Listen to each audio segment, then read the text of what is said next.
పురుషుల్లో వృషణాలలో నొప్పి క్రమంగా కానీ ఆకస్మికంగా కానీ వస్తుంది. చాలామంది దీని గురించి ఆందోళన చెందుతుంటారు. ఈరోజు దానికి గల కారణాలు తెలుసుకుందాం. హలో, నేను మీ doctor Arjun Prakash Jagarlamudi, consultant urologist and andrologist, Chandana urology and kidney centre, Guntur.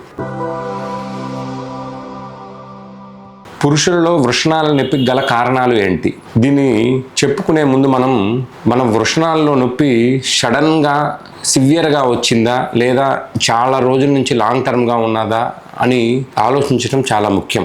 సడన్గా సివియర్గా వచ్చిన నొప్పికి ఇమ్మీడియట్గా మెడికల్ అటెన్షన్ తీసుకోవాలి. సో ఇప్పుడు ఆ సడన్గా సివియర్గా వచ్చే నొప్పికి గల కారణాలు ఏంటనేది ముందు తెలుసుకుందాం. మెయిన్ కారణము ఇన్ఫెక్షన్, టెస్టిస్ యొక్క ఇన్ఫెక్షన్, అంటే ఆర్కైటిస్ అంటారు. లేకపోతే టెస్టిస్ నుంచి వీర్యం వెళ్ళే దారి ఉంటుంది, ఎపిడిడిమిస్ అంటారు. దారి ఇన్ఫెక్షన్ వచ్చినా కూడా నొప్పి వస్తుంది, ఎపిడిడిమైటిస్ అంటాము. అలానే ఆ వీర్యంని బయటికి క్యారీ చేసే ట్యూబ్ ఉంటుంది, దాని ఇన్ఫెక్షన్ వల్ల కూడా స్క్రోటమ్ ఏరియాలో పెయిన్ రావడానికి అవకాశం ఉంటుంది, దాన్ని వ్యాసైటిస్ అంటారు. ఈ ఇన్ఫెక్షన్స్ అనేవి టెస్టిస్ యొక్క పెయిన్కి మెయిన్ కాజెస్. ఇది కాకుండా ఒక చాలా ఇంపార్టెంట్ కాజ్ ఉంటుందండి.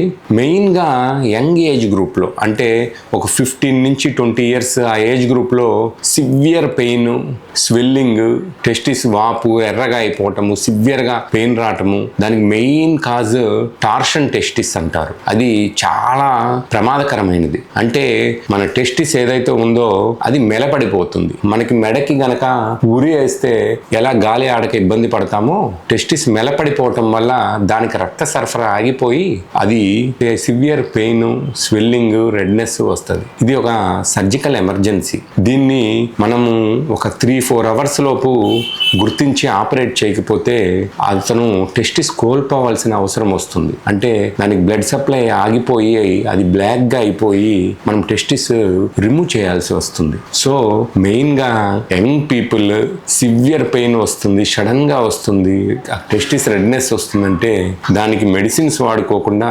ఎమర్జెన్సీగా మీ యూరాలజీ డాక్టర్ని కన్సల్ట్ అవ్వాల్సిన అవసరం ఉంటుంది.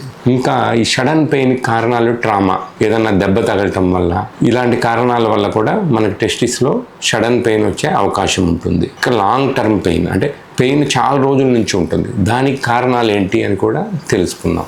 మెయిన్గా దీనికి కారణం ఏంటంటే వ్యారికోసీల్ అంటారు. అంటే టెస్టిస్ చుట్టూ ఉన్న నరాలు ఉంటాయి, అవి రక్తం సరఫరా చేసే నరాలు ఉబ్బటం వల్ల కొంతమందికి పెయిన్ వచ్చే అవకాశం ఉంటుంది. లేకపోతే హెర్నియా ప్రాబ్లం ఉంటుంది, అంటే నుంచున్నప్పుడు మెయిన్గా టెస్టిస్లో స్వెల్లింగ్ వస్తుంది, మళ్ళీ పొనుకున్నప్పుడు తగ్గిపోతుంది. అంటే పొట్టలో ఉండాల్సిన పేగు కానీ కొవ్వు కానీ చిన్న డిఫెక్ట్ ఉండటం వల్ల మన బీజంలోకి జారి అది వెయిట్ కాజ్ చేసి కొంచెం డిస్కంఫర్ట్, పెయిన్ని కలిగిస్తుంది. ఇంకో కారణము హైడ్రోసీల్, అంటే బీజం చుట్టూ బాగా నీరు చేరటం వల్ల బీజం బాగా బరువుగా మారి అదొక డల్ పెయిన్గా అనిపిస్తుంటుంది.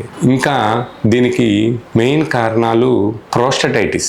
మన ప్రోస్టేట్లో ఇన్ఫెక్షన్ ఉండటం వల్ల తరచుగా దీర్ఘకాలంగా వృషణాల్లో నొప్పి రావటము, ఆ ఏరియా అంతా డిస్కంఫర్ట్ ఉండటము జరుగుతుంది. ఒకటి సెమైనల్ వెసికిల్స్ అని ఉంటాయి, వాటిల్లో ఇన్ఫెక్షన్ ఉన్నా కూడా ఇలా లాంగ్ టర్మ్గా యూరిన్ పాస్ చేసేటప్పుడు కానీ బీజాల్లో కానీ నొప్పి వస్తుంది. కొన్ని రకాల నర్వ్స్ కంప్రెస్ అవటం వల్ల కూడా బీజాల్లో నొప్పి రావటం అనేది జరుగుతుంది.